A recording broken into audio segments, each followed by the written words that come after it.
Y a veces se tienen también dificultades para poder distinguir entre ambos y poder hacer correctamente la evaluación, que es lo que se requiere. Bien, entonces en tal sentido, primero vamos a empezar definiéndolos. El peligro podemos definirlo, según la ISO 45001, como toda fuente que tiene potencial para causar daño. Fuente con potencial para causar daño. Así es como definen al peligro. Toda fuente que tiene el potencial para causar daño. ¿Sí? Causar un daño o causar un deterioro a la salud. Mientras que para el reglamento de la Ley de Seguridad es definido el peligro como toda situación o característica intrínseca de algo capaz de ocasionar daños a las personas, equipos, procesos, etc. Básicamente ambas definiciones son bastante similares, solo que con palabras distintas. Es decir, la ISO 45001 me define que es toda fuente y el reglamento de la ley me dice que es una situación o una característica propia de algo, y ambos me dicen que tiene el potencial de o la capacidad de provocar un daño. Básicamente es algo que está presente dentro de tu actividad y que podría ser, existe la posibilidad de que vaya a ocurrir algo negativo y pueda ocurrir un daño. Eso es un peligro, ¿de acuerdo? Todo aquello que nace de él o que es propio de él o que se origina en él y que podría provocar un daño.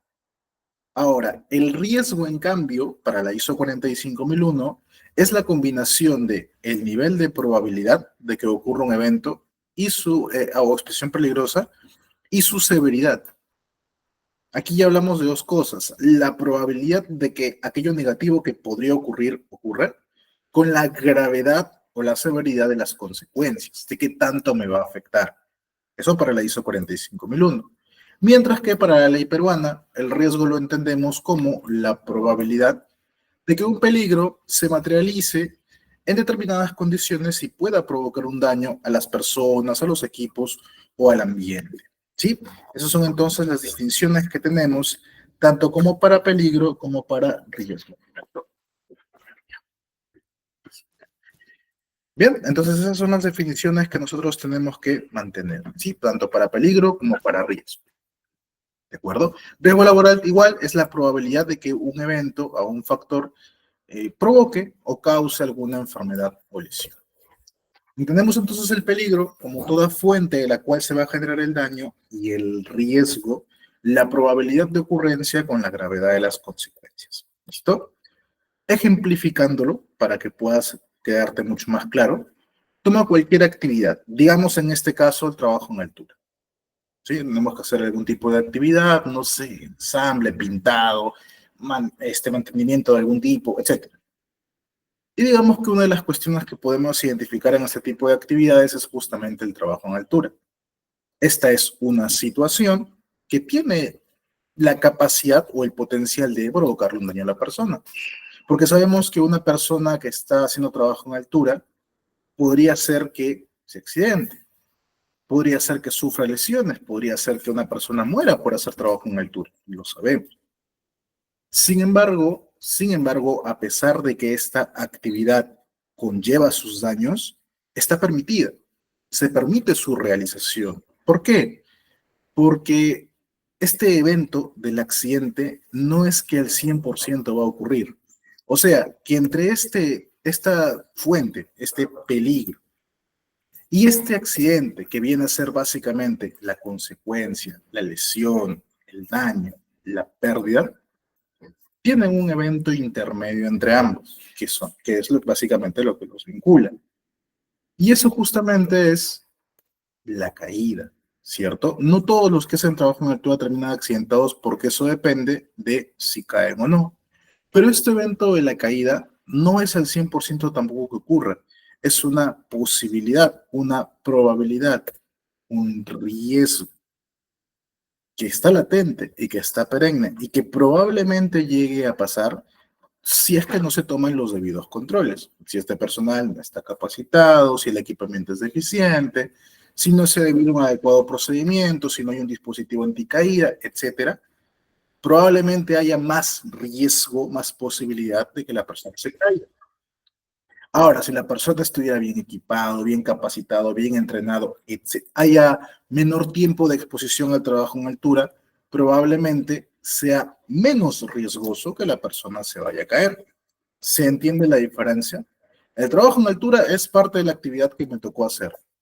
No podría yo reemplazarlo salvo que cambie la forma de trabajar. Digamos, si me toca hacer un ensamble en altura, mejor lo ensamblo a nivel de suelo y luego lo hizo de alguna manera con alguna grúa, algún elemento de izaje.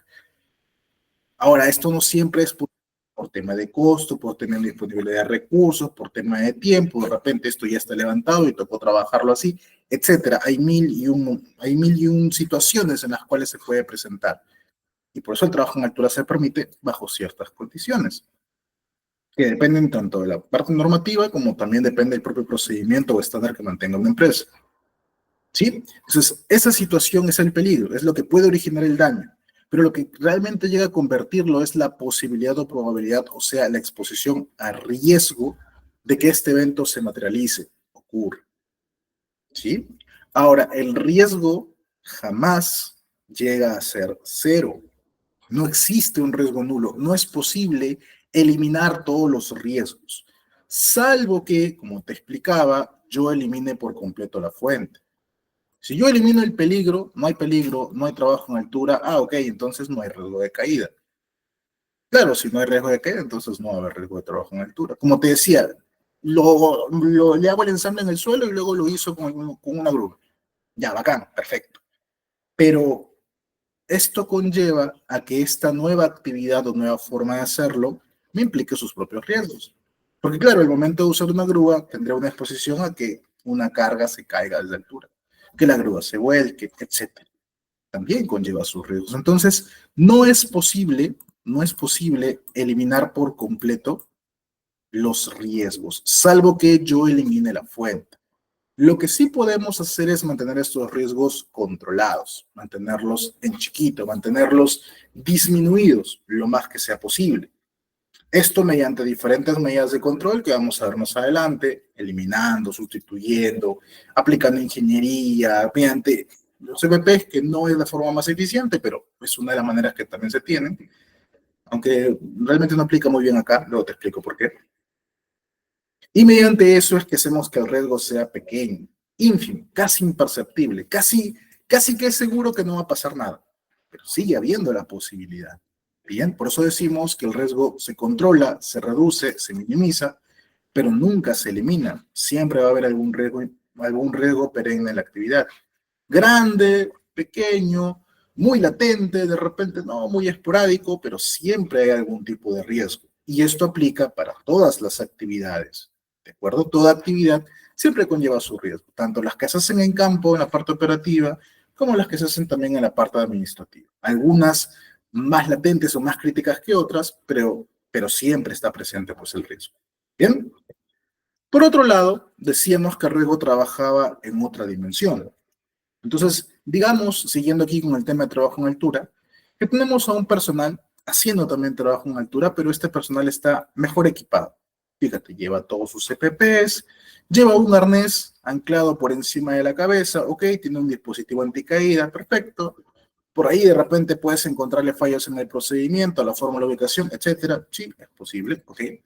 Entonces, yo te pregunto, esta persona, fíjate que está obviamente mejor, trabajando de mejor manera, en el primer caso, esta persona tendrá o no tendrá riesgo de caerse. ¿Existirá riesgo de caída para esta persona o no existirá? ¿Tú qué dices? En base a todo lo que acabamos de hablar ahorita. ¿Habrá o no habrá riesgo de caída para este trabajador? ¿Se puede caer todavía? Fíjate, está bien entrenado, está capacitado, tiene un arnés, tiene todos sus MPs. ¿Tendrá todavía la posibilidad, la probabilidad, el riesgo de que se caiga? ¿Existirá todavía ese riesgo ahí? ¿Qué dices tú?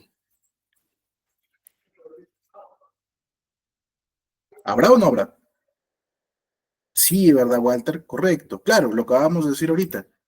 Siempre, perdón. Siempre, siempre va a haber un riesgo de que esta persona se pueda caer. No sé, digamos, ocurre un terremoto y la estructura de acá cede y se cae.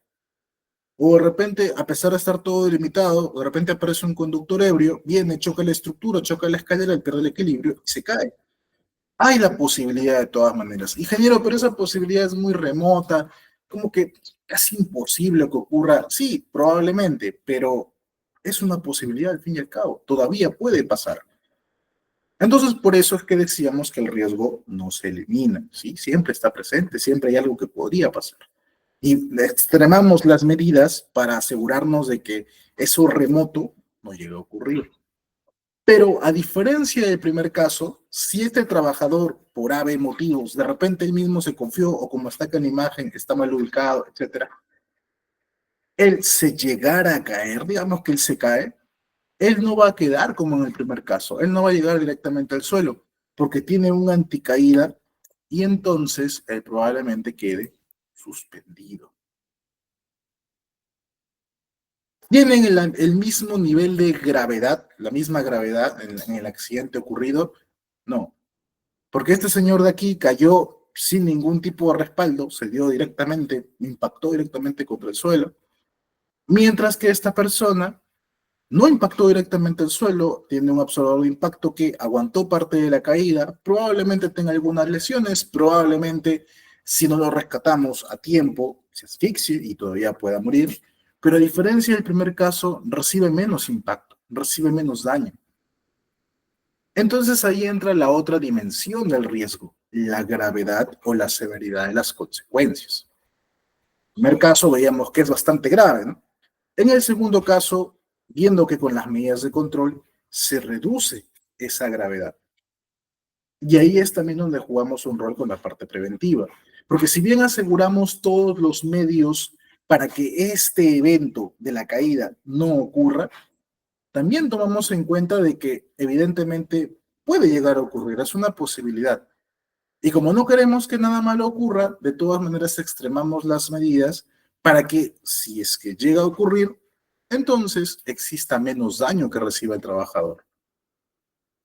Bien, eso es entonces las dos dimensiones en las cuales trabaja el riesgo, tanto en la probabilidad de ocurrencia como con la gravedad de las consecuencias. ¿Listo? En resumen, para resumir, cada vez que hablamos de un peligro, nos vamos a referir a todas las características que son propias de un proceso, de una tarea, de una actividad, que pueden provocarle un daño, pero que forman parte de la actividad. O sea, es propio de lo que a mí me toca hacer, de lo que yo tengo que trabajar. Otros también te lo definen como toda fuente, situación, incluso acto. Yo mucho el acto no lo considero como tal, pero también es válido porque el acto sugestionar también puede generar o puede originar algún daño, sí es cierto también. Pero principalmente el peligro es todo aquello que forma parte de mi actividad, todo aquello que está presente. Digamos, yo tengo que manipular cargas, entonces tengo un peligro de mantener las cargas suspendidas. Esto es una situación, una fuente que puede provocar un daño a las personas que pasen por debajo, por ejemplo, o las que estén alrededor, o el que esté manipulando o operando la maquinaria. Eso es el peligro, es todo aquello que es parte de mi actividad, porque ¿cómo más voy a trasladar este peso si no es con apoyo de este camión grúa? ¿Lo voy a levantar a mano? Posible. Tengo que usar una maquinaria para eso, ¿sí? En cambio, el riesgo es inherente o asociado a cada uno de los peligros. Es ese nivel de incertidumbre, de no saber si va a ocurrir o no, una posibilidad, una probabilidad de que el accidente, que es un evento no deseado, ocurra. No forma parte de mi actividad, pero sí es una posibilidad. Como tú me dices, ingeniero, aquí es posible que la grúa maniobre mal y se caiga, eso es un peligro. Espera, no debería ser parte de mi actividad. Es una posibilidad, sí, puede llegar a pasar si alguien tiene mala maniobra, pero eso más que todo es un riesgo. Es como el evento en sí que provoca el daño, el contacto, básicamente. ¿De acuerdo? Ahí entonces hablamos de riesgo. ¿Podrías tú considerar, por ejemplo, que la fuente, en este caso el peligro, es mala maniobra o excederte a la capacidad de carga de la grúa, que sería la fuente de la situación? Mientras que el riesgo vendría a ser pues la consecuencia de esa fuente o lo que genera esa fuente o esa situación. ¿Listo? Esa es la principal diferencia de peligro y de riesgo. Tomando en cuenta la definición que tenemos al inicio, lo complementamos un poquito más después cuando llegamos a la parte normativa. Cada empresa tiene que determinar o tiene que definir cómo es que identifican o qué extensión tiene para ellos un peligro y qué cosa significa y cuál es la extensión de un riesgo. Definiciones vas a encontrar diferentes. Bueno, la definición normativa está tal cual en la RM que ya te he compartido y aparte he compartido material adicional. Y hay diferentes formas de identificarlo e incluso de evaluar. Ingeniero, ¿cuál es la correcta? ¿Cuál hago? Va a depender bastante de ti. ¿Okay? Ahorita llegamos a esa parte, no te preocupes. Entonces, el peligro es parte de mi actividad, mientras que el riesgo va más asociado a todos esos eventos que no deseamos que ocurran. Riesgo siempre está asociado generalmente a algo que no quiero que vaya a pasar. Nunca a algo que espero y que sí quiero que pase. Siempre es generalmente algo que es negativo, que es malo, que es algo, como hemos colocado aquí, que no deseamos, que no queremos. Por ejemplo, si yo te digo, oye, mira, tengo una entrevista de trabajo en una empresa donde probablemente me van a pagar mucho más, me van a pagar el triple de lo que me pagan ahora, y tengo el riesgo de que me contraten. No suena bien, ¿no? El riesgo de que me contraten, hermano, es lo que más deseo, no es riesgo. Salvo que haya algún motivo por el que no desee que me contrate. En cambio, si te digo, mira, ¿sabes qué? Estoy por pedirle a mi jefe que me aumente el sueldo, pero tengo el riesgo de que me vote, o que me despida, o ya no me renueve el contrato. Ah, ese sí es un riesgo, porque claro, quiero el aumento, pero no quiero que me vayan a votar. Entonces, por eso decimos que el riesgo va más asociado a un evento que no queremos, que no deseamos. En este caso, las lesiones, los accidentes. Bien, entonces esa es para la parte de definiciones. Ahora, algo muy simple, para ver si estamos en la misma línea. Fíjate que en esta lámina tenemos 4 trabajadores haciendo diferentes actividades. Vamos a suponer que los 4 pertenecen a la misma empresa, se encuentran los 4 del sector construcción en la misma obra. Digamos que los 4 están en la misma obra. Uno de ellos haciendo labor de soldadura, uno de ellos manipulando un rotomartillo, y digamos que los otros 2 son el capataz y el ingeniero supervisor que están leyendo los planos. Pero los 4 están en obra, ¿ok? Los 4 están en obra. Entonces, yo te pregunto, de las 4 personas que tienes acá, ¿cuál de ellos crees que no enfrenta ningún riesgo? De los 4 que están aquí, ¿cuál de ellos no enfrenta riesgos? Los 4 están en la misma obra. Los 4 están en campo, los 4. No, es más, ¿sabes qué? Agarra, imagina que el capataz está en obra y el supervisor está en oficina. También es válido. ¿Cuál de los 4 no enfrenta riesgos?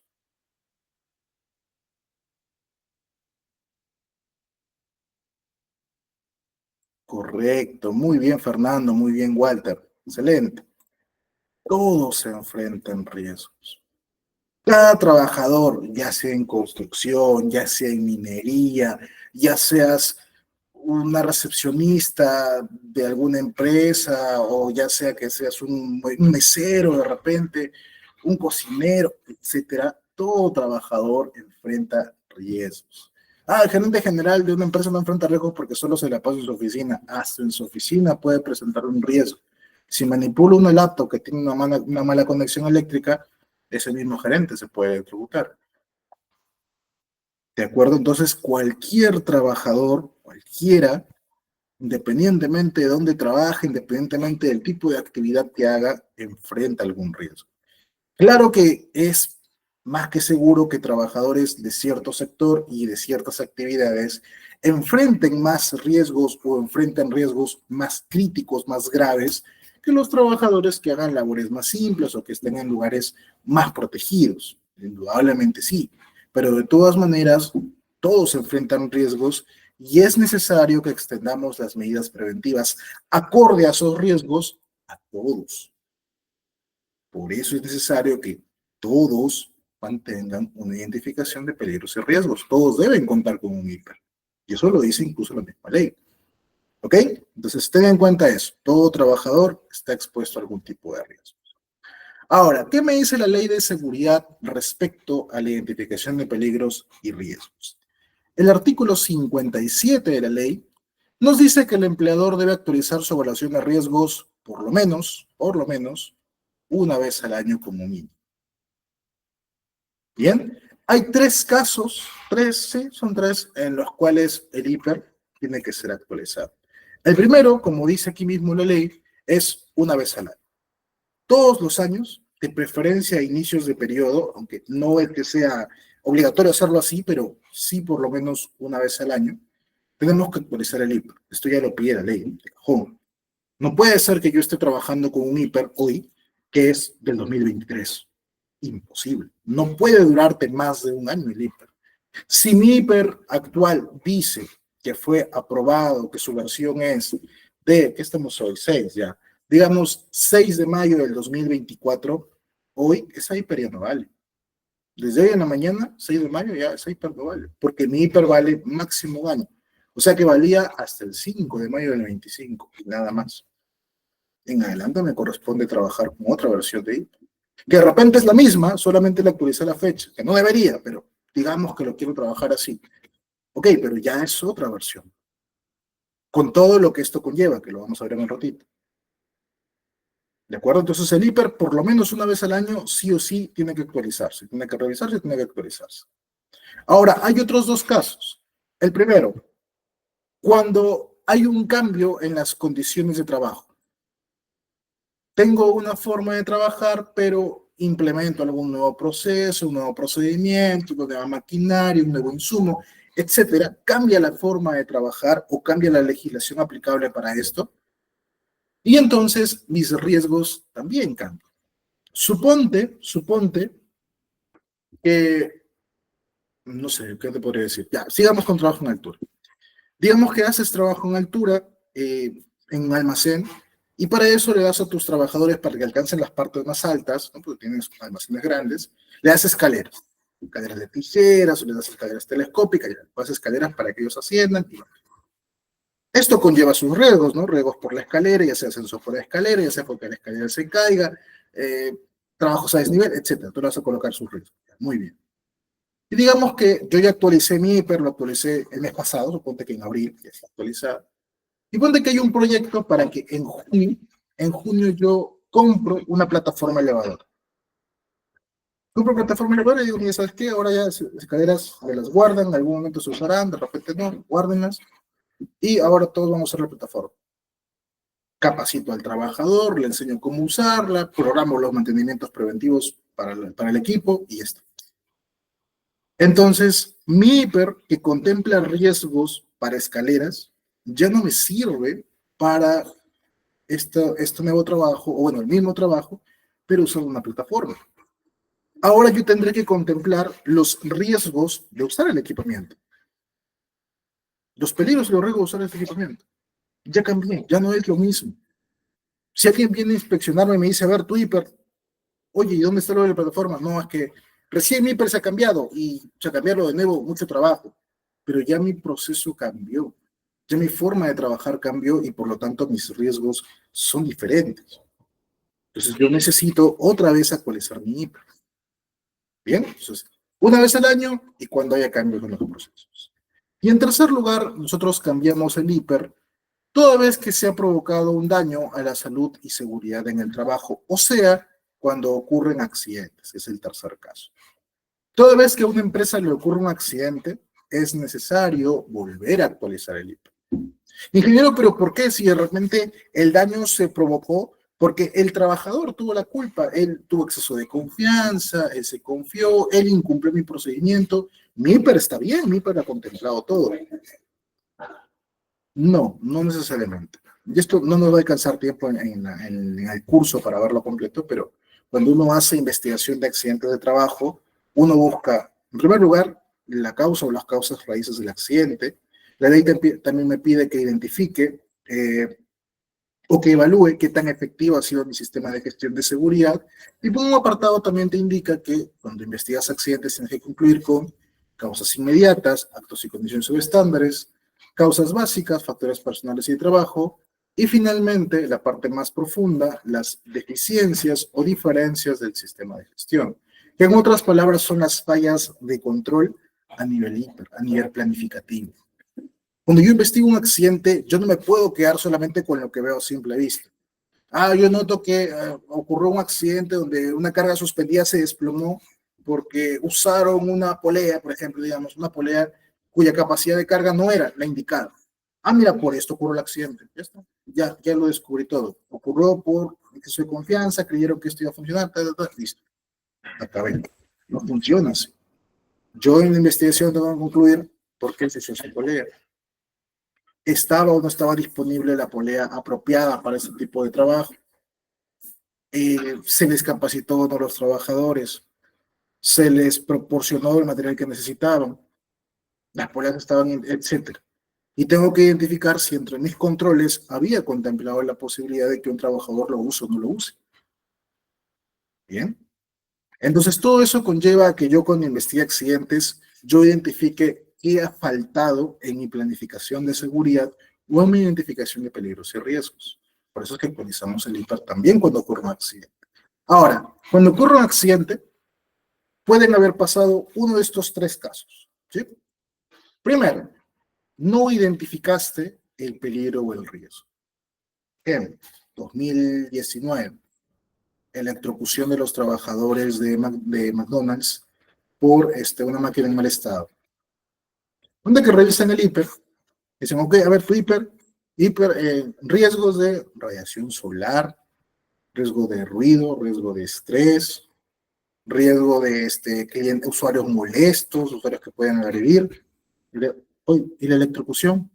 No, es que ellos no son electricistas, pero ellos han fallecido por una electrocución, por manipular la máquina. ¿Dónde está? No, es que no consideramos, no creímos que pueda pasar. No identificaste el riesgo, primer caso. Entonces tu hiper tiene que actualizarle para incluirlo. El caso del trabajador que pierde el brazo en una puerta, ¿habrá estado eso en su hiper? Difícilmente, yo no creo que haya estado. Es más, hasta creo que ni siquiera tenía hiper, creo. ¿Te das cuenta? Entonces, son cosas que se han contemplado o no. Te pusiera el tema de la minera, pero todavía no recibo el informe, no quisiera tampoco adelantarme a opinar de eso. Además, sector minero muy probablemente sí lo he identificado, eso sí tengo identificado entre el IPAR de cada puesto, difícil que no esté. Y bueno, no quisiera ahondar en ese tema sin tener todavía el grueso, el informe que indique qué fue lo que pasó, ¿no? Qué fue lo que falló. Así que ahí todavía no me animo a opinar bien. Entonces, no identifica el riesgo, autorizar el IPAR. Segundo caso, identificar el riesgo. Sí, mira, acá puse que está el contacto con la electricidad indirecto por manipular la maquinaria. Listo, sí está. Evaluación, bajo. Probabilidad 1, gravedad 1. Ya ocurrió. No es probabilidad 1, ya subió 3. Gravedad 1, fallecieron. ¿Cómo que gravedad 1? No es lesión leve. Ni siquiera es incapacitante, fallecieron. Entonces están mal evaluados tus riesgos. El IPAR tendrá que actualizarse. Caso 3. Si lo identificaste, si lo evaluaste, está bien, pero tus controles no funcionaron. O no pusiste demasiados controles. A ver, tu control. Tu control dice tocar con cuidado. Tu control dice estar atento. Tu control dice no tocar con las manos mojadas. Yo te digo, pero nunca tocaron la máquina. Al contrario, estaban trapando el piso. Entonces, ¿qué te falta? Mantenimiento preventivo de la máquina. ¿Qué te falta? Verificación del cableado, etcétera. ¿Te das cuenta? Entonces, tus controles fallaron, tus controles no fueron suficientes. El IPAR tiene que cambiar. Entonces, la investigación al final te arroja de que hay controles que no se implementaron o que no se hicieron o que faltaron o riesgos que no se identificaron y esto conlleva que el IPAR tenga que actualizarse. ¿De acuerdo? Entonces, después de cada accidente tiene que actualizarse. Ingeniero, ¿y qué pasaría si yo identifiqué todo y mis controles estaban ahí? Yo puse controles, pero el trabajador los desobedeció. Estaba en los controles, sino que él no los aplicó. Entonces, ahí ya nos falla mía, pues, ingeniero, porque yo le di, lo capacité, le di el EPP, le di todo. Existían los controles, hasta los controles de ingeniería, pero él no hizo caso. ¿Ok? Entonces tienes un nuevo riesgo, un riesgo de una mala práctica por parte de un trabajador. ¿Está incluido? Tienes que actualizar el hiper y añadirle un nuevo riesgo. Y añadir cómo vas a controlar o cómo vas a evitar que los trabajadores se expongan a ese riesgo. Así a ti te parezca de que no hay nada más que le puedas añadir al hiper, de todas maneras hay que hacerle alguna revisión, ver si le puedes mejorar las evaluaciones, ver si hay controles nuevos que añadir o riesgos nuevos que no consideraste la primera vez, y el hiper tiene que actualizarse, porque esto ya es por ley tienes que actualizarlo, aunque yo te estoy explicando que sí, suele haber fallas en el hiper cada vez que ocurre un accidente, sí es posible encontrarlas, claro, siempre y cuando hagas bien la investigación, obviamente. Porque también hay empresas que, no digo profesionales, sino empresas que no les gusta investigar a profundidad su accidente, porque tienen el temor pues de que los vayan a sancionar porque saben que incumplieron en algo, o porque simplemente no quieren disponer del recurso para poder identificar la falla, porque de repente cuesta mucho, porque no tienen la posibilidad de poder implementarlo, etc. Mientras que también hay otros casos en los que hay accidentes que ocurren, que no se reportan, que deberían reportarlo, pero que no lo reportan, y como ya no hay este reporte, no hay esta obligación de investigarlo y al final la investigación no la hacen correctamente.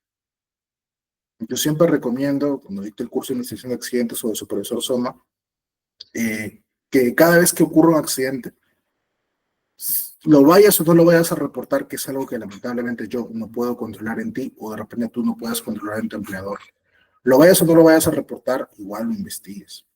Investígalo con todo. Así luego el gerente te diga, no, mira, dame uno así maquilladito para presentar al cliente nomás y investigalo a fondo. Ten tus dos versiones, mira, dale eso al cliente, pero disculpa, internamente yo te digo que la causa ha sido esto. Al cliente dile que ha sido tal cosa, no sé, ya bueno, pero internamente, mira, la falla fue esto. Porque si no controlamos la falla original, luego el accidente, luego esto se convierte en una de las fuentes en las cuales va a ocurrir un accidente mayor, un accidente más grave, que puede ser incluso un fatal. ¿Ok? Hay que tener en cuenta eso. Entonces, en caso sea necesario, también se realiza un control periódico de la salud y seguridad y condiciones de trabajo y la medida de prevención que garantice la protección a los trabajadores. En el artículo 82 también nos dice que el empleador identifica estos peligros y los riesgos de forma periódica y explicamos cada cuánto, de conformidad con el artículo 57, que es la de acá, y aplicando las medidas de prevención y protección del artículo 50, que es básicamente la jerarquía de controles, y la vamos a ver en un rato. Y, muy importante, que esta identificación es en consulta con los trabajadores, la organización sindical, el Comité de Seguridad, según sea el caso. Entonces, el hiper tiene que pasar por la aprobación del comité también. Igual que en la clase anterior, como te decía, no es necesario que el presidente venga y te firme el hiper directamente. Si lo quieres hacer, adelante. Pero en realidad, lo que tiene que hacer el comité es identificarlo en su acta de reunión respectiva y aprobarlo ahí. Se aprueba por unanimidad, tal cosa. Pero tiene que indicarlo dentro de su acta. ¿Ok? En el acta de reunión tiene que estar especificado cuándo se aprobó ese hiper. Así también muchos auditores te suelen pedir, y inspectores UNAFIL también, que si bien el comité te va a aprobar a nombre de todos los trabajadores, por así decirlo, el hiper, es importante que sean los mismos trabajadores quienes participen en la elaboración e identificación de sus propios peligros y riesgos. Lo vemos un poquito también cuando vemos el artículo 77 del reglamento de la ley, que está actualmente modificado por el Decreto Supremo 02/2020-TR, que se emitió justo unos meses después del accidente de los chicos de McDonald's, donde te dicen que el hiper tiene que ser elaborado actualizado periódicamente sin exceder el plazo de un año, esto ya lo vimos, por cada puesto de trabajo. Hay algunas empresas que tienen su hiper por actividades. No, mira, yo tengo una actividad de corte, hiper para el corte. Yo tengo una actividad de almacén, mi hiper para almacén, ya lo dividen así. Es válido, está bien, porque identificar riesgos por cada actividad ayuda a tener un mejor control específico para esa actividad. Pero la ley te exige que tú tengas tu hiper por cada puesto. O sea que si tú tienes tu organigrama y tienes 100 puestos diferentes de trabajo en tu empresa, necesitas un hiper por cada uno de esos puestos. Cada puesto va a tener su hiper, cada uno. ¿Sí? Cada uno contempla su propio hiper. No, ingeniero, pero eso es una chambota, mejor uno así como más global para cada actividad. Pero la ley te pide que cada trabajador conozca sus riesgos de su puesto de trabajo, no en la actividad, no en el ambiente. Es válido hacerlo, ¿ah? Y de hecho es mucho mejor, y hay una parte de la normativa que te exige que lo tengas difundido, pero el hiper es por puesto.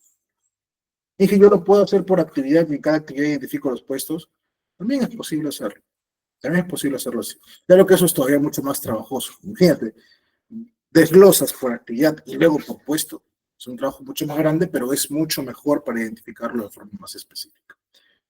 Si quieres complicar mucho, solamente por puesto. Ahora, no es tan complicado como suena, porque puede ser bastante trabajoso, sobre todo si tienes gran cantidad de puestos, pero la verdad es que la mayor cantidad de puestos que se dividen suelen ser de la parte administrativa, en la variedad, es decir, en cantidad de trabajadores, obviamente la parte operativa suele exceder, pero en la variedad de puestos suelen ser de la parte administrativa. Y como es área administrativa, muy probablemente los riesgos sean casi los mismos, por no decir los mismos exactamente, pero casi los mismos que, que entre ellos, ¿no? O sea, el hiper que es para un contador, que es de ese labor administrativo, va a ser muy similar, quizás no exactamente igual, pero va a ser muy similar al de una secretaria. O va a ser muy similar al de recursos humanos, o a la de marketing, o al gerente, o a la presidenta de directorio, qué sé yo. O sea, los puestos van a ser muy similares, salvo algunas diferencias puntuales. En el caso de los puestos operativos, ahí sí hay un poquito más de especificación con cada uno, pero también, dependiendo de dónde laboren, muchos puestos van a compartir gran cantidad de sus riesgos. Entonces, una de las cosas que yo te recomiendo es que identifiques 2 o 3 hipers que sean los más generales, los que abarquen la mayor cantidad de riesgos, y el resto simplemente duplicarlo y adaptarlo o ver el específico para cada uno. Es algo que yo te recomiendo que te puede servir bastante. ¿Ok? Pero trabaja, o sea, trabajar 1, 2, 3 hiper que te digo, es trabajarlos, pero trabajarlos bien. 2, 3 días ahí revisando en detalle lo que dice ese hiper junto con sus controles, obviamente. Ya una vez bien definidos, ya empiezas a hacer duplicarlos. Duplicarlos y eso te toma 1 o 2 días más. Claro, también dependiendo del volumen de tu actividad y dependiendo también la cantidad de puestos que tengas, no te puede tomar más tiempo. ¿Ok? Tener en cuenta eso. Y te dice también que sea en consulta con los trabajadores y sus representantes ante el Comité Superior de Seguridad, de ser el caso. Exactamente lo mismo. ¿Sí? Entonces tiene que ser evaluado también en consulta con los trabajadores. He visto algunas CIPER que le ponen también, aparte de cada peligro y riesgo, le colocan la ley o la normativa legal exigente o aplicable a ese tipo de peligro o ese tipo de riesgo. En realidad, ese no es un requisito normativo. Algunos lo hacen y está bien, es una manera de hacerlo. Hacen ver las CIPER mucho más profesionales todavía, ¿correcto? Pero no es que sea obligatorio, que al menos para esos sectores. De repente para minería sí lo existe. No lo conozco muy bien a detalle, me parece que no, pero no es que sea exactamente así como tenemos que presentar. De hecho, la normativa ni siquiera nos exige que contemos con una matriz y per se. Como ingeniero, pero si estamos hablando de que hay que identificar peligros o riesgos, es que sí, la ley dice que tengas un I per se, que identifiques peligros y que evalúes riesgos y que determines controles, pero en ningún lado te dice que hagas una matriz. La matriz I per se es una metodología que se implementó y que incluso la misma ley recomienda en su RM 050-2003 ATR, pero no es la única forma de hacerlo y no es la única manera de evaluar riesgos. O sea, nosotros ahorita vamos a ver un modelo de matriz I per se y unos criterios y unos requisitos que están justo en un manual de la SUNAFIL también que te he compartido con la señorita Sandra para que te envíe luego, pero no es que esa sea exactamente la forma como tú lo tienes que hacer, salvo que tengas alguna normativa que te diga, mira, sí, obligatoriamente házmelo así, como en minería, que tienen también su propio modelo, pero después no estás obligado a hacerlo así. Nosotros trabajamos hace poco con un auditor que venía a hacernos las respectivas auditorías que nos correspondían, y él nos comentaba, por ejemplo, una de sus experiencias, que una vez auditando una empresa de determinado sector, que no es un sector así, operativo o de producto como tal, un poquito más de servicio, orientado un poquito más al entretenimiento, que también hace sus auditorías Mintra. Cuando le piden su I per se, les piden la matriz I per se, y ellos de frente dijeron, no tenemos, no tengo matriz I per se, ¿qué es eso? No tengo. Y ya por ponerle la no conformidad, le tienden a bien a preguntar, ¿no? Y entonces, ¿cómo identifican peligrosidad? Ah, mira, eso es diferente. Ahí le muestran otra forma en la cual ellos se identificaban. No con una matriz hiper, sino con otra manera. Era algo así como que tenían no recuerdo bien cómo dijo, ya, era algo así como que habían puesto en la pared, como en tres sectores diferentes, fotografías de ellos en ciertas situaciones, y esos eran los peligros. Mira, ¿sabes qué? Aquí yo tengo este trabajo, suponte, ya voy a inventarme una. Aquí tengo este trabajo donde estoy manipulando una cámara, por ejemplo, ya, y ya hay un peligro de manipulación de cámara, por ejemplo, ya. Foto, gráficamente, fotos de ellos mismos. En otro apartado, los riesgos que conllevan. Es que, mira, por manipular esto puede ocurrirme tal. Imágenes sacadas de internet, de riesgos que pueden pasar. Y al siguiente apartado, los controles. Fotos también, fotos de que, mira, se va a hacer así, tal. En un ambiente, no como documento, en un ambiente, y tal cual. ¿Y cómo lo van a hacer? Y claro, documentado tenían, entiendo yo, la forma en cómo ellos habían determinado que se iba a hacer, las evidencias de difusión, la aprobación, y eso lo tenían aparte. Pero mira, es una forma en la cual están identificando, no necesariamente con una matriz y con una evaluación numérica. Entonces, formas de hacer tu I per se hay muchas. La más conocida, la más usada es la matriz, sí, pero no hay una sola forma de matriz, hay diferentes matrices, hay diferentes metodologías para matrices que se pueden aplicar. Entonces, si tu empresa tiene una diferente a la que vas a ver a continuación, no creas que esté mal, ¿de acuerdo? Habría que revisarla, habría que ver que cumpla con los requisitos, pero no es que de buenas a primeras ya esto está completamente mal porque no es lo que vi en clase. Es válido hacer otros tipos de matrices o incluso la metodología que te voy a explicar yo, hacerle algunos cambios. Yo estoy, por ejemplo, hacerle cambios. Ahorita te voy a explicar por qué. Entonces, lo que sí te pide la normativa en esta modificación que hubo del artículo 77 es que como mínimo el IPRC te considere actividades rutinarias y no rutinarias por cada puesto de trabajo, así como las situaciones de emergencia. Bien, hay que considerar esas actividades que son de rutina y las que no son de rutina con las situaciones de emergencia. Ahorita explicamos esa parte también. Condiciones de trabajo existentes o previstas, así como la capacidad que el trabajador se presente sensible a una factura de riesgo, o sea, que el IPE refleje realmente las condiciones en las cuales laboran los trabajadores en base a su realidad de ellos. No vaya a ser cosa que tú por querer copiar la hiper de otra empresa, o sea que es una hiper que se trabaje, por ejemplo, ¿no? En una especie de taller, en una especie de, no sé, planta, ¿no? Todo cercado, todo techado, mientras que tu trabajo es al aire libre, en campo. Bien, entonces son diferentes. Hay que considerar las propias condiciones de cada trabajo. Identificar peligros y evaluar riesgos existentes o posibles que guarden relación con el medio ambiente de trabajo o con la condición del trabajo, similar a lo que te dije. También nos piden que incluyamos medidas de protección a trabajadores en situación de discapacidad, con riesgos para la procreación, o sea, para las mujeres, sobre todo las mujeres que están, que pueden o que están en capacidad de poder tener hijos o están en periodo de lactancia. El enfoque de género y la protección de las trabajadoras y los adolescentes.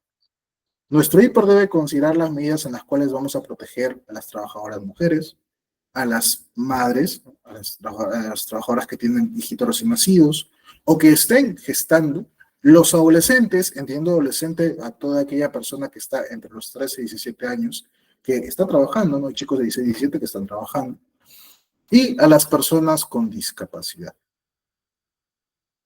Sí te van a pedir esto, que en algún lado identifiques cómo estás haciendo la protección a las personas con discapacidad. Porque por ley también tienes que tener cierto aporte de discapacitados. No recuerdo cuánto, hay una fórmula para calcular. Pero tienes que tener, según tu cantidad de trabajadores, tienes que tener un mínimo de trabajadores discapacitados. Con alguna discapacidad, o sea, básicamente con su certificación o su carnet de CONADIS, dependiendo. ¿Ok? También hay que considerar para el MIPER el resultado de las evaluaciones de los factores de riesgo físicos, químicos, biológicos, económicos y psicosociales, o sea, resultado de tus monitoreos, resultados de las investigaciones de los accidentes de trabajo o las enfermedades profesionales, y los datos estadísticos que se han recopilado producto de la vigilancia, la salud colectiva de las y los trabajadores. ¿No? Que esto se ve ya por la parte médica. Entonces, estos 7 puntos son lo mínimo que tu IPAR debería considerar. ¿Ok? Lo mínimo que debes tener ahí en el IPAR. ¿Listo? Hasta aquí, parte normativa. ¿Alguien dudas, preguntas? ¿Sí? Todo lo que era hasta aquí. Bien, Fernando, muy bien, gracias. Excelente. Entonces, continuamos. Ahora entonces pasaremos a explicar una de las metodologías más usadas. Como te decía, no es la única, definitivamente, pero sí es la que más se usa y es justamente esta matriz IPERSE. La matriz IPERSE es un documento que sirve para identificar peligros y evaluar riesgos de una actividad operativa. ¿De acuerdo? Lo que hacemos con esta matriz hiper es identificar estos peligros, identificar los riesgos que aplican, evaluarlos, asignarles, ¿no? Un valor numérico, cuantificarlos básicamente, y en base a eso establecer los controles que vayan a aplicar. ¿De acuerdo? Eh, esta hiper nos va a servir de base para mi actividad preventiva en general. Porque es a través de esta hiper que yo voy a establecer, por ejemplo, mis procedimientos de trabajo, mis PETs. O sea, por ejemplo, yo identifico los riesgos que conlleva alguna actividad, pongo mis peligros y mis riesgos, y en base a eso, los controles que voy a colocar para mantenerlos a raya, yo voy a sacar de ahí para elaborar mis procedimientos de trabajo, ¿no? Para saber cuáles son esas medidas de prevención que debo tomar para hacerlo de forma segura, sin exponerme al riesgo o controlando el riesgo. A veces me preguntan, ingeniero, ¿cómo sé qué capacitaciones de seguridad debo darle a mis trabajadores? También sale de tu identificación de peligros y riesgos, también lo sacas de ahí. Porque claro, yo, ¿qué temas sé que puedo sacarlo? Mira, ya identifiqué que acá hay tema de que vas a manipular cargas pesadas, ya identifiqué que acá hay un contacto directo con la electricidad, ya identifiqué que tenemos la radiación solar, entonces ya identifiqué puntos que yo necesito capacitar o difundir al personal. Y aquí saco mis capacitaciones, mis temas de capacitación. De aquí identifico también los EPP que necesito entregarle, que aclaramos nuevamente, no es el método más efectivo, justo lo puede ver aquí, es la quinta medida que debes considerar, pero también podemos sacarlo dentro del IPER, ¿no? Saber qué tipo de EPP es necesario entregar.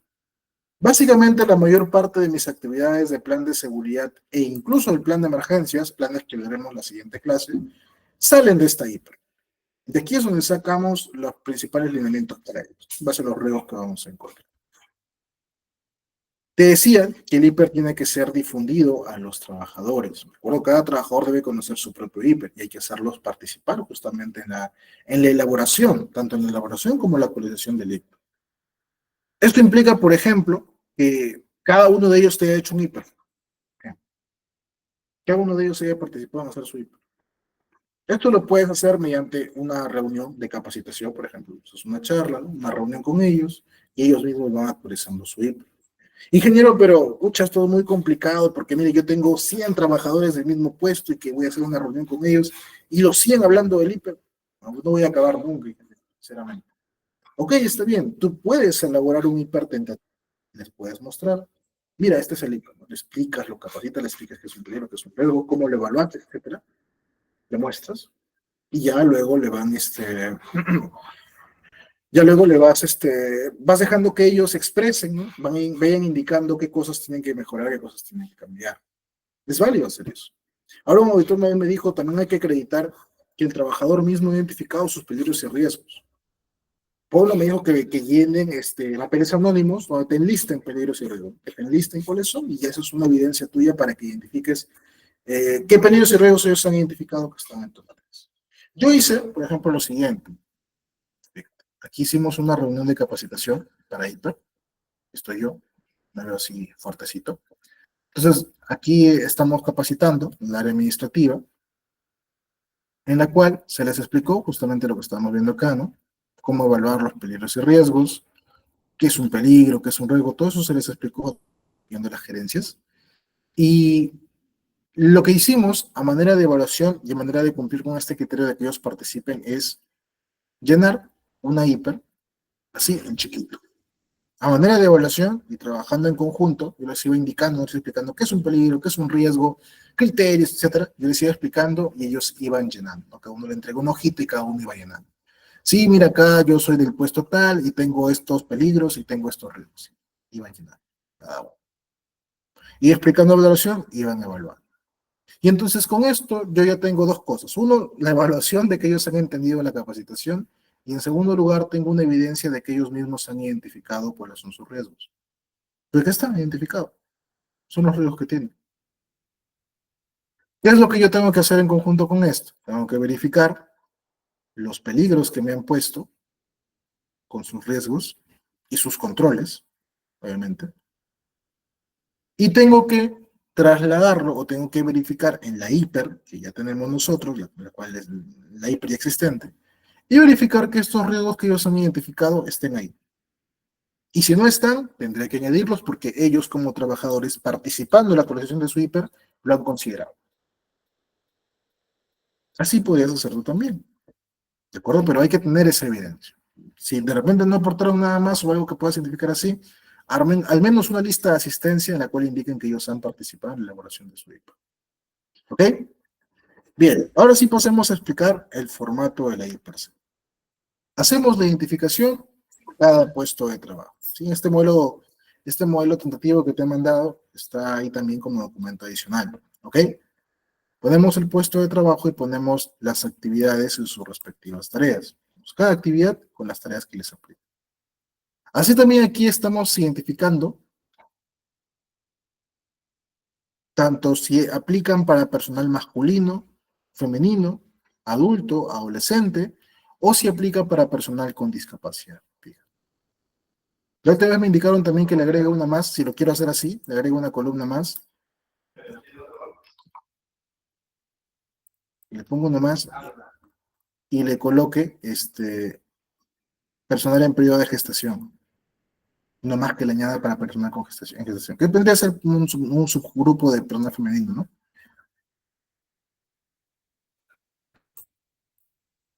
¿Ok? Entonces, esa es una manera en la cual también se pueden identificar. Inge, yo he visto otras empresas donde el personal con discapacidad tiene su propia hiper. También es válido. La norma no especifica cómo, también no es muy específica en esto. Si tú quieres hacer una hiper solo para personal con discapacidad de ese puesto de trabajo o en general, adelante. Si tú quieres incluirlo dentro de tu misma hiper, adelante. Bueno, pues depende también si tienes o no personal con discapacidad, es igual, ¿no? De repente no tienes. Entonces, dependiendo de eso, es como tú lo vas a ir colocando. También, por ejemplo, riesgos para la procreación, si no hay personal femenino, no tiene sentido que impliques, ¿no?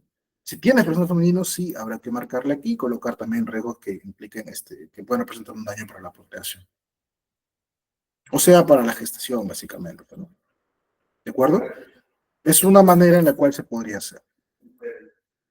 ¿Listo? Muy bien. Luego identificamos el tipo de actividad, si es rutinario, no rutinario o situación de emergencia. ¿Qué quiere decir eso? Decimos que una actividad es rutinaria cuando sigue una rutina, o sea, es periódica, de repente frecuente, pero sobre todo, principalmente, que sigue una frecuencia determinada. No necesariamente diaria, mensual, trimestral, cuatrimestral, semestral, anual de repente, pero ya sigue una rutina, ya sigue un patrón, ya está controlado. Eso es lo importante, que se hace en condiciones controladas de cómo se va a realizar. Condiciones controladas de su realización. Eso es una actividad rutinaria. Mientras que es no rutinaria, cuando son actividades un poquito más ocasionales, ¿sí? Imprevistas de alguna manera y yo no puedo controlar cuándo se realizan. Por lo que puedo implementar yo o especificar controles a grosso modo, a nivel general, pero voy a tener que, voy a tener que evaluar o tener que estar atentos a cómo aplicaría o cómo cambiaría dependiendo cómo se dé la actividad o cómo se presente la situación de riesgo. Es la diferencia principalmente. Que la rutinaria se presenta en situaciones que yo controlo y la no rutinaria yo no las controlo cuando ocurre. Como por ejemplo cuando falla una máquina y toca hacerlo el mantenimiento correctivo. Mientras que las situaciones de emergencia, que puede ser rutinaria o puede ser no rutinaria, puede ser cualquiera de las dos, son situaciones imprevistas que generalmente están asociados a un desastre mayor, asociadas también a un fenómeno natural o algún accidente, y tienen la peculiaridad de que estas situaciones imprevistas siempre van acompañadas de la activación de un plan de contingencias. Esa es una de las principales diferencias que tiene, que la situación de emergencia conlleva a un plan de contingencias. Después veremos la siguiente clase todavía. ¿De acuerdo? Entonces identifico mis peligros y mis riesgos. Ya hemos entendido cuál es la diferencia, ¿no? Ahora, ¿cómo identifico un peligro? Si está relacionado a mi trabajo, al proceso, al ambiente, a lo que suelo hacer en general, mi actividad, entonces puedo considerarlo como un peligro. Ejemplo, mi actividad o mi tarea es hacer el corte de barras metálicas. Pues, un peligro, una fuente, por ejemplo, la fuente está aquí, mira, aquí está la fuente.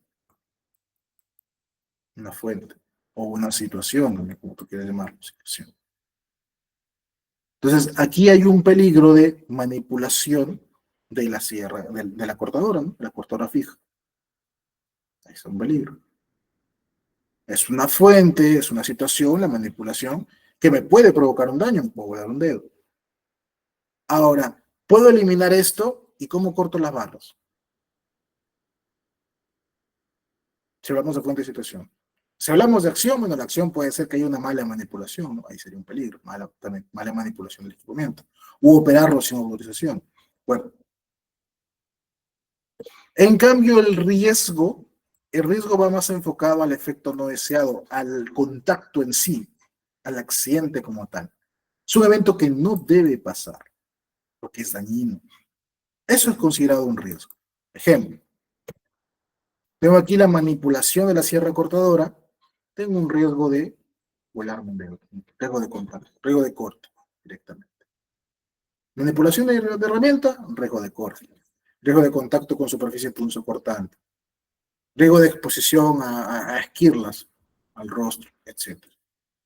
No son parte de, no son algo deseado dentro de mi actividad. O sea, que se generen esquirlas, sí, es parte de mi trabajo.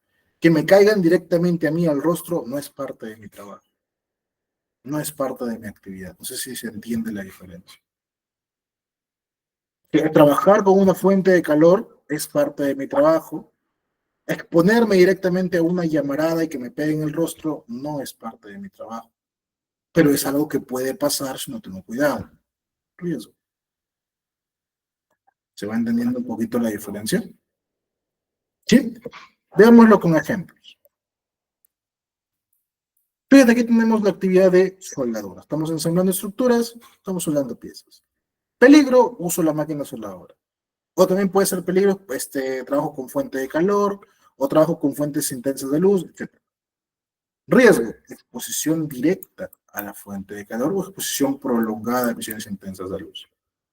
Mis consecuencias, ya el daño que me provocó, daño ocular, lesiones cutáneas. Fíjate este otro. Despacho de material en almacén. La tarea, traslado de material. Peligro, uso de montacarga o manipulación de objetos con montacarga. Riesgo, choques, atropellos. Esto no es parte de mi actividad. Yo no espero chocarme. Yo no espero atropellar a nadie. No es parte de mi trabajo. No creo que alguien diga, no, sí, es parte normal de mi actividad, que a veces por ahí un choquecito puede haber. No es parte de mi trabajo. Salvo que yo lo haya contemplado así, cosa que no creo, pero bueno. Y mis consecuencias son mis golpes, contusiones, fracturas, muerte. Veamos uno más. Trabajo administrativo. Peligro. Postura de trabajo, movimientos repetitivos. Riesgo. Que mi postura de trabajo sea inadecuada o mi postura sea forzosa. Que mis movimientos repetitivos sean en jornadas prolongadas, sin descanso. Eso ya es un riesgo. Y la consecuencia son los daños que me provocaron. ¿Sí? ¿Se entiende entonces? A ver, para entrenarte un poquito. En este ejemplo de aquí, ¿qué peligro y qué riesgo podrías identificar tú? Uy, hola, hola. ¿No se comparte la pantalla?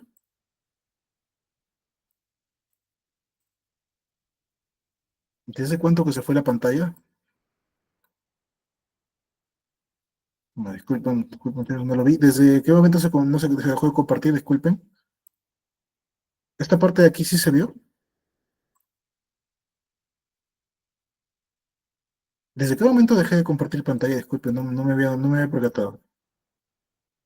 Aquí, esto se notó, esta parte de acá. ¿Cuál fue la última parte que compartí?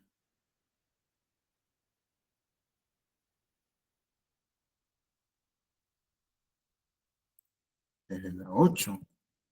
¿Qué, desde acá? ¿Desde acá dejé de compartir el deporte normativa? Ah, desde la matriz. Ok, o sea, desde acá. Desde acá probablemente.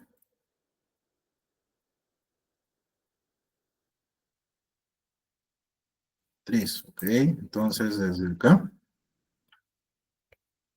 ¿Desde aquí? Ya, ok, ok, mucho bien. Disculpe, muchacho, no me había dado cuenta.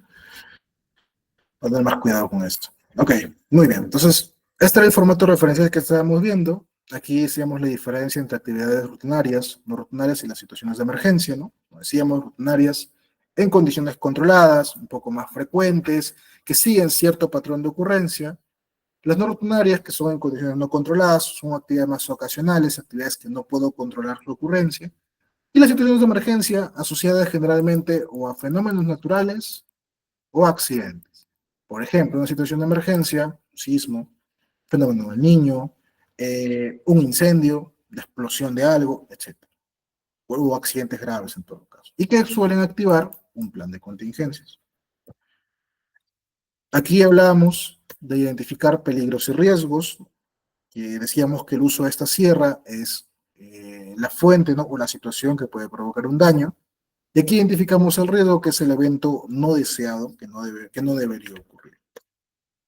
Aquí veíamos con el ejemplo de actividades de soldadura y las actividades de despacho de material en almacén, para tener en cuenta, ¿no? La identificación. Y aquí teníamos la de labores administrativas, en las cuales hablábamos de que postura de trabajo y momentos repetitivos forman parte de la actividad, forman parte de lo que toca hacer como actividad administrativa, mientras que en riesgo tenemos que estas sean inadecuadas, inapropiadas, forzosas, o en todo caso sean jornadas prolongadas que conlleven a que exista un daño, ¿no? Que es una consecuencia. Y poníamos acá, en base a esta imagen de aquí, cuál es el peligro o riesgo que ustedes, por ejemplo, podrían identificar. ¿Alguien tiene alguna idea? ¿Hay alguna sugerencia de peligros y riesgos aquí?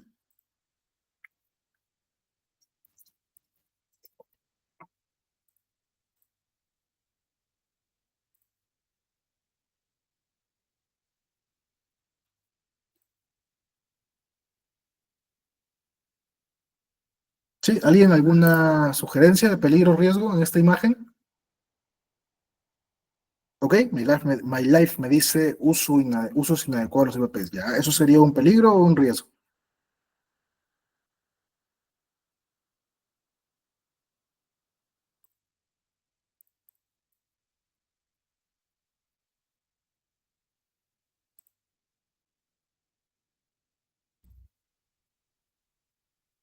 José me dice caía trabajo a desnivel. Ya, igual, peligro o riesgo. Uso inadecuado de IVPs, peligro. Ya, si lo tomamos como acto, como acción, de acuerdo, uso inadecuado de IVPs. ¿Cuál vendría a ser entonces el riesgo asociado a uso inadecuado de IVPs?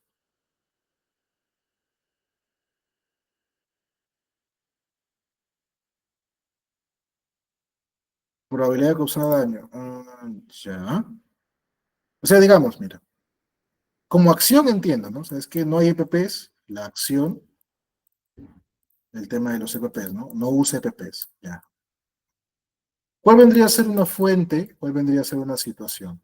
Por ejemplo, mira, el ladrillo como tal, manipulación de ladrillo podría ser una fuente. La postura podría ser una situación. El lugar donde está parado podría ser una fuente o podría ser una situación de repente, dependiendo. De ahí es donde nos damos cuenta. Como me decían por acá, ingeniero, caída de desnivel.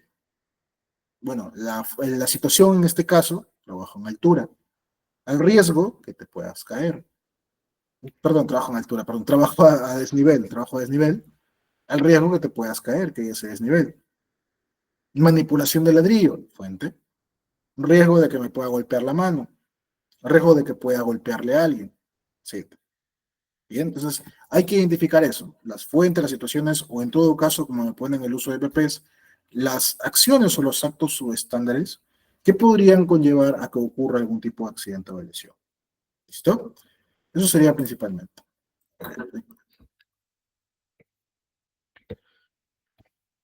Luego de eso categorizamos también los tipos de peligros que tenemos. Pueden ser peligros físico-químicos relacionados, por ejemplo, a atmósferas, ¿no? Atmósferas explosivas, sobre todo con situaciones donde haya emisiones de calor. Pueden ser peligros mecánicos relacionados a manipulación de herramientas, maquinarias, peligros eléctricos asociados al contacto con la energía, directa o indirectamente, peligros locativos. Los locativos tienen que ver con los peligros que son propios de algún lugar o entorno de trabajo, de alguna actividad. Por eso son locativos, peligros locales, ¿de acuerdo? Por eso se llaman locativos, locales. Digamos, yo estoy en una oficina en la cual tengo que acceder mediante una escalera normal. Entonces, ¿sabes qué? Que yo pase por la escalera y tenga el riesgo de caerme en la escalera es un peligro no mecánico, no físico, no ergonómico, sino es un peligro locativo, porque es propio de mi entorno de trabajo, de mi espacio, de que hay una escalera y tenga que pasar por ahí. Cuando estoy haciendo trabajo en la vía pública y tengo el peligro de tránsito vehicular y el riesgo que me atropellen, tengo un peligro locativo porque es propio de la vía pública que exista tránsito vehicular que me pueda atropellar si no estoy debidamente identificado. ¿Se entiende? Por eso es peligro locativo, peligro local. Bien. También están los peligros químicos, como material particulado, exposición a polvos, humos metálicos. Psicosociales, por jornadas prolongadas de trabajo, acoso laboral, estrés, etcétera. Biológicos asociados a aquellos agentes que te pueden provocar enfermedades, también llamados vectores, como, como por ejemplo la COVID-19, el dengue, que estamos hablando bastante en el norte. Ergonómicos por posturas forzadas, movimientos repetitivos, y los físicos relacionados a generalmente ruido y vibraciones. ¿Sí? Esos son los tipos de peligros que vamos a considerar. Entonces, aquí como vemos en esta matriz, identificamos el peligro, que es inherente a la actividad, y el riesgo, inherente al peligro, o tal. Y la forma de identificarlo, sugerencia, es de la siguiente manera. Yo sugeriría que, claro, primero identifiques cuáles son rutinarias y cuáles son no rutinarias. Puedo colocar más abajito cuáles no corresponden no rutinarias. Y primero me identifiques el peligro. Yo sugiero que primero el peligro, luego el riesgo, luego el tipo de peligro si lo deseas, y luego la lesión.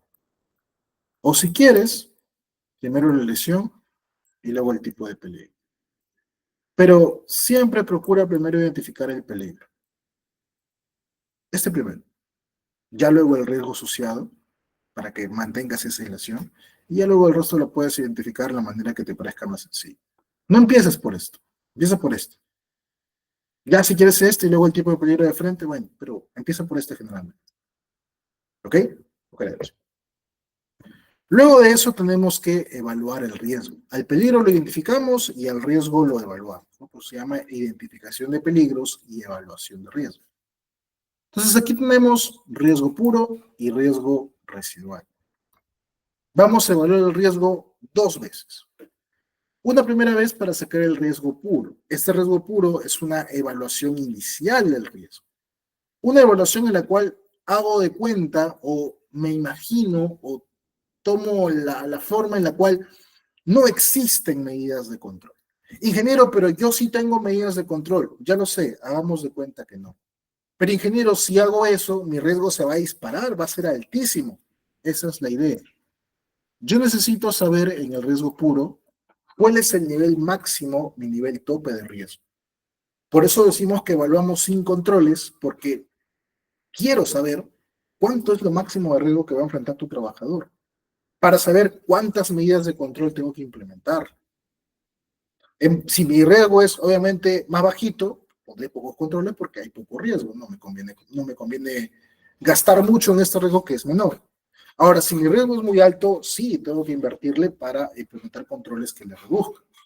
Bien, implemento controles. Implemento controles.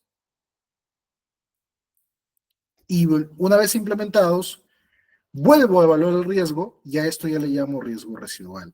Este es después del control. Y si este era mi nivel máximo de riesgo, este ya es mi nivel real, mi nivel actual de riesgo. Este es cuánto de riesgo está enfrentando mi trabajador. Por eso es un nivel más real. Esto me permite a mí saber qué tan efectivo ha sido mi control, si realmente funciona o no. Y de esta manera yo puedo decidir, sirve de base para saber si debo mantener el control o debo cambiarlo o debo implementarle controles adicionales. Ese es mi riesgo residual. Si luego el riesgo residual todo está bien, todo está en orden, genial, quedamos ahí. Pero si no, todavía es muy alto, se supone que tengo que implementar más controles. No puedo dejarlo en alto. ¿De acuerdo? Esa es la forma entonces de evaluar.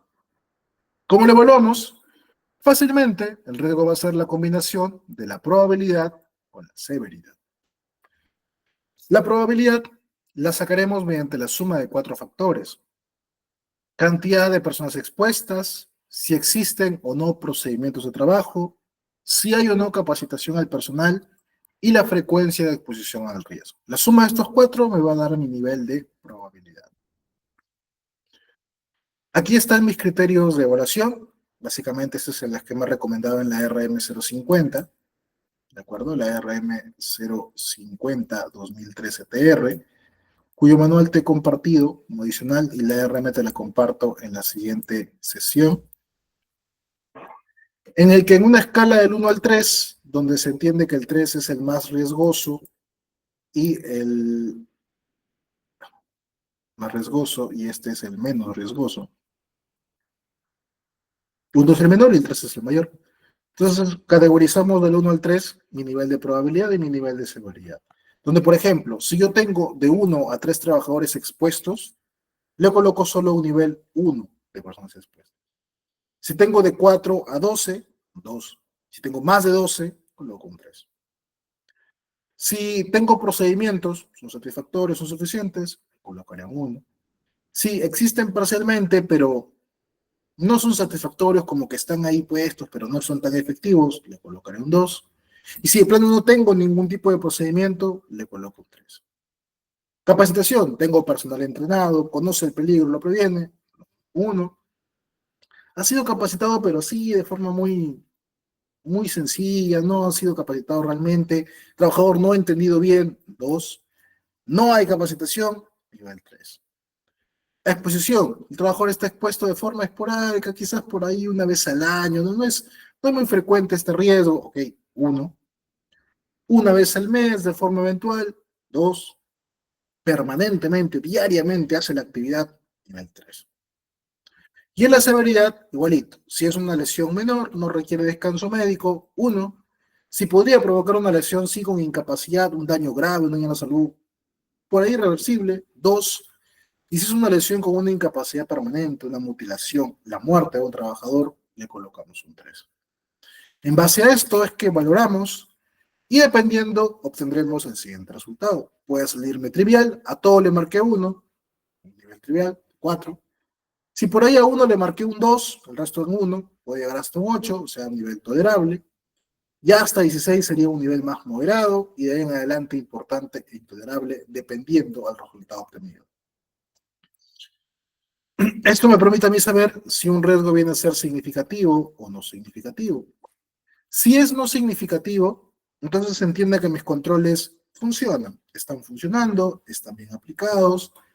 Por ahí que hay que hacer las revisiones para seguir encontrando que el control funciona, para seguir encontrando qué cosas se puede mejorar, pero de momento está bien.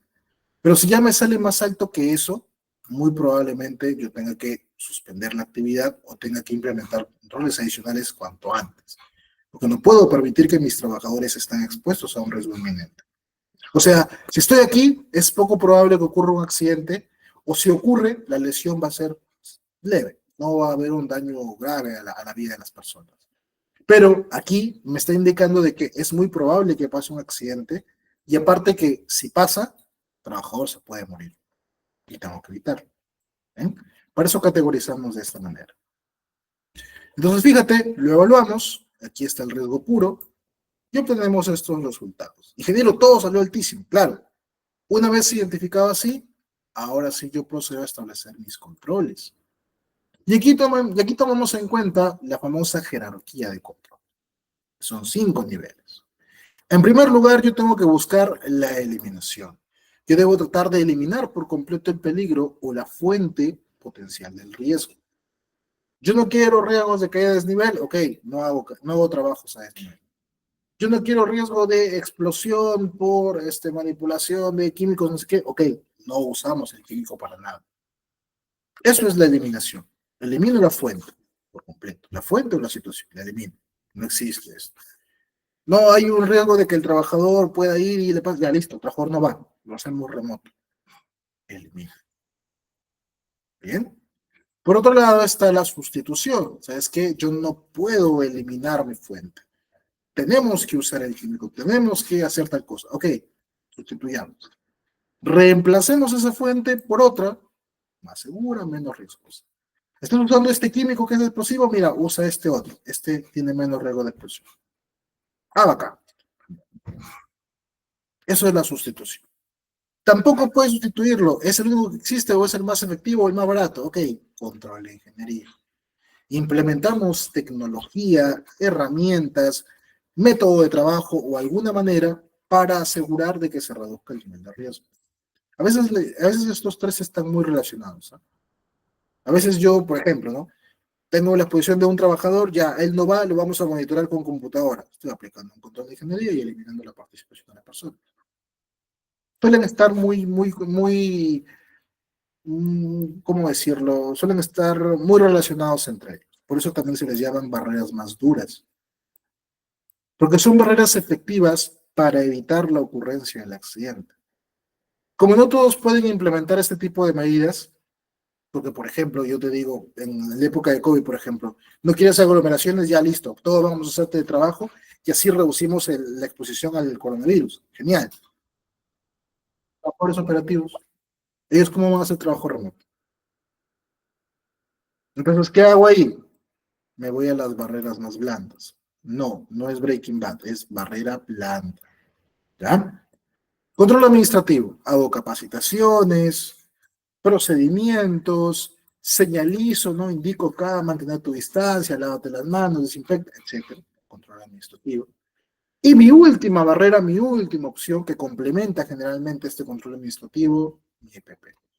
Ya mira, ponte el calzado, vas a usar casco, guantes, traje especial, mascarilla, careta, etcétera. Ya eso es un EPP. Esa es una barrera más blanda porque a diferencia de las barreras duras, la barrera dura evita la ocurrencia del accidente en sí, mientras que la barrera blanda lo que hace es que reduce el daño que vas a recibir, no evita el evento. Digamos que tú tienes, por ejemplo, que vaya a caer objetos de altura. Estamos en una construcción y pueden caer objetos de altura. Ya, vamos a usar casco para evitar que caigan objetos de altura. Pero el casco no va a evitar que el objeto caiga, el objeto igual va a caer. Lo que va a evitar el casco es que no te dé en la cabeza. O que si te cae en la cabeza, el casco absorba la mayor parte del daño y la cabeza no se rompe. No te sangre la cabeza. Reduce el daño que estás recibiendo. Pero el evento igual ocurrió. Si yo no quiero que el evento ocurra y en lugar de caerme en la cabeza, me caiga en el hombro, me rompa la clavícula, etcétera, colocaré una malla alrededor. Haré que las herramientas estén debidamente, no sé, amarradas, el personal uso un morral, etcétera. Que ya son barreras un poquito más duras, que evitan la ocurrencia del evento en sí. Ya no me fijo solo en el daño que recibo, sino en cómo evito la probabilidad de ocurrencia. Si puedo poner de ambas, mejor, mucho mejor, porque claro, como te decía, podemos reducir el riesgo de la ocurrencia, pero igual puede ocurrir. Entonces siempre es mejor tener de ambas. ¿De acuerdo? Jerarquía de controles en torres, y lo dejamos también identificado. Implemento yo mis controles, ¿listo? Implemento mis controles. Puedes hacerlo así o puedes tener 5 columnas y en cada una especificar cuál le corresponde a cada una. Y entonces vuelves a evaluarlo para obtener pues tu nivel de riesgo residual. Aquí obtienes tu riesgo residual. Y hasta aquí cierra tu matriz, de donde todo se supone que tendría que estar controlado.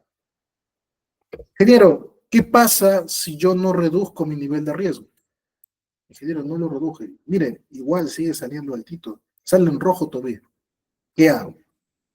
Bueno, si tu riesgo, a pesar de los controles que has puesto, que aclaro, que estos riesgos tienen que ser controles existentes, No controles que recién vas a implementar. Se supone que son controles que ya existen, controles que ya implementaste, controles que yo me voy a campo y los voy a encontrar ahí, registros que ya tienes. No es controles que recién voy a hacer el otro mes. No, mire, ingeniero, esto lo hago la otra semana. Entonces, no es un control existente. Si lo vas a hacer recién, es un plan de acción, que es diferente. Aquí colocamos controles que ya existan, que estén en la realidad. ¿Listo? Si no logro reducirlo con mis controles existentes que están ahora, entonces yo lo que tengo que hacer es suspender la actividad, suspender la exposición a este riesgo un momento y plantearme las acciones que voy a ejecutar y cumplir. Es la única manera que tendría que hacerlo. Y a ese conjunto de planes que vamos a implementar en el futuro es a lo que se le llama planificación de la actividad preventiva. Que de repente es un término que habrás escuchado en algún momento. A eso le llamamos planificación de la actividad preventiva.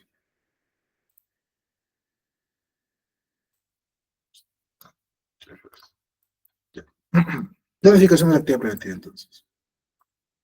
¿Ok? Es el conjunto de planes que voy a implementar para reducir mis riesgos que aún están controlados. ¿En que entonces yo no puedo hacer la actividad? Evidentemente no. De momento no. O sea, digamos, yo tengo un puesto de trabajo, ciertas actividades y en trabajo en altura aún no he comprado mis arneses. Entonces yo evalúo el trabajo en altura y veo que no tengo controles para esto. Entonces, ¿qué hago? De momento, trabajadores, ninguno más hace trabajo en altura hasta que el arnés se haya comprado, por ejemplo. Así que no tengo más medidas. Cosa que si viene, digamos, la autoridad inspectora, SUNAFID, ve tu hiper y siempre van de frente a buscar, a ver, ¿cuál es tu rango más alto? Ah, mira, acá hay uno, por trabajo de altura, ya. Y, bueno, si ustedes se fijan, ningún trabajador está haciendo un trabajo en altura, se ha suspendido esa actividad. ¿Y cuál es tu plan de acción? Mi plan de acción es que vamos a comprar arneses, ya que tenemos la capacitación, se va a hacer la otra semana y tal, tal, tal. Ah, listo, no hay problema. Hasta ahí no hay problema.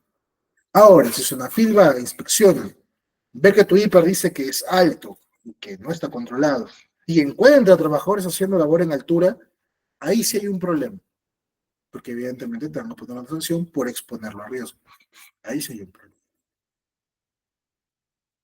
Peor aún, si es que ocurre un accidente y encuentran que en tu hiper esto no estaba permitido, ahí tienes otro problema más grave, porque lo expusiste a riesgo, y a consecuencia de eso sobre el daño. ¿De acuerdo? Entonces, esa es la manera en la cual vas a hacer tu evaluación de peligro de riesgo. Aquí también te dejo un ejemplo. Y en el manual que te he compartido, también hay otros ejemplos de matriz hiper que puedes ir aplicando, que puedes ir aplicando dentro de tu organización. Y como te digo, si tienes alguna otra metodología, también es válido. ¿Sí? ¿Alguien dudas, preguntas respecto al hiper? Me faltan dos puntitos más que quiero tocar antes de acabar. Pero hasta aquí, ¿alguien dudas, preguntas?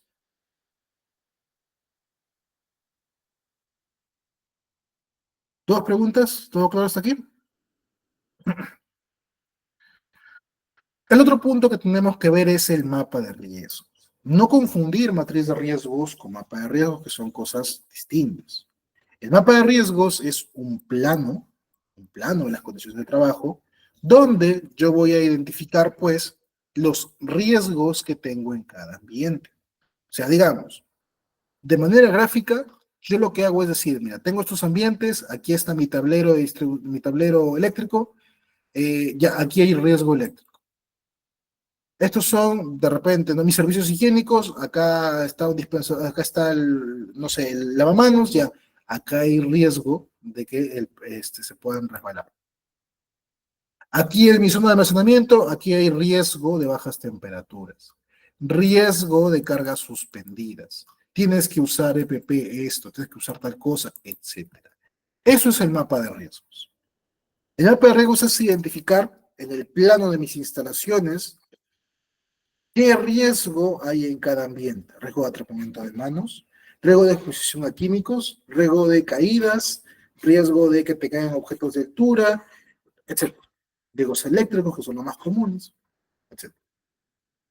¿Y de qué manera los vas a controlar también? Por ejemplo, ¿sabes qué? Acá hay riesgo eléctrico, ya, aquí va a haber un extintor cerca, por ejemplo. Acá hay riesgo de baja temperatura, ya, estos CPP tienen que usar. Prohibido personal autorizado, es otro control. Eso es lo que hacemos. Y que estas señalizaciones yo no las tengo. Es que este no es un mapa de señalización. Ojo ahí. Este es un mapa en el cual tú identificas gráficamente qué riesgos hay. No qué señalización has puesto. Por lo tanto, esto, bueno, esto podría ser. Pero, por ejemplo, las flechitas de salida, esas no le corresponden aquí. Que te indique dónde está la salida de emergencia, sí, porque puede haber un riesgo de sismo. Ya, bueno, eso es una cosa. Pero todo lo que sea, incluso distribución, deberían ir en planos aparte. Esto es solamente para gráficamente identificar dónde están los riesgos.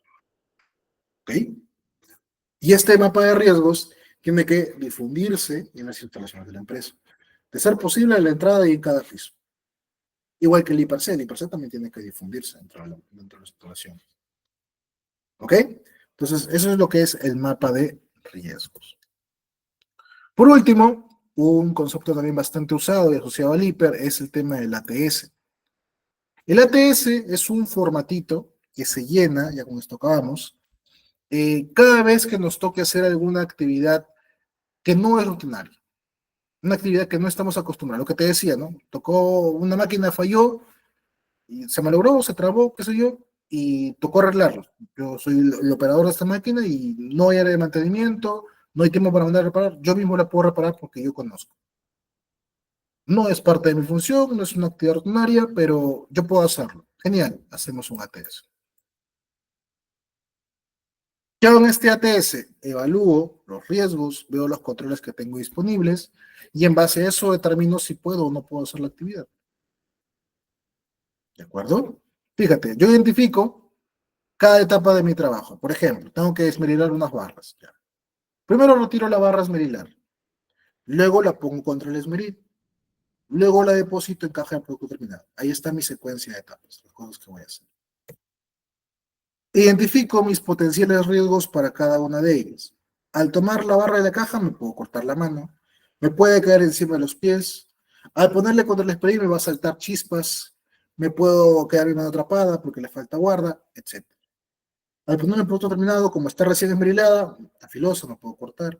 La caja completa de productos se me puede venir encima y entonces identifico qué control aplicaré para cada uno. Mira, ¿sabes qué? Voy a usar guantes, voy a usar calzado punta cero, aseguraré que el equipo cuente con su guarda, usaré careta, usaré manga de larga, antiflama, tendré un ayudante que se lleve el producto terminado lejos de mi área de trabajo, etc.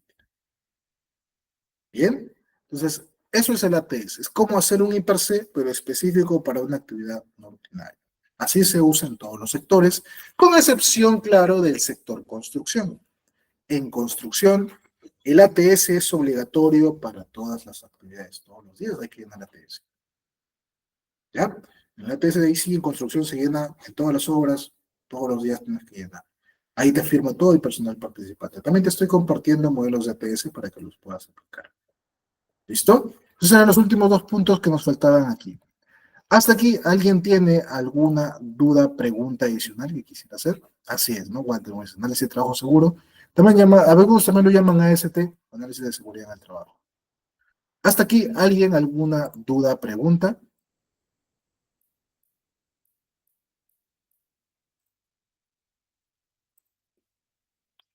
¿Todo claro hasta aquí? ¿Algo que no les haya quedado claro? ¿Alguna consulta que tengan?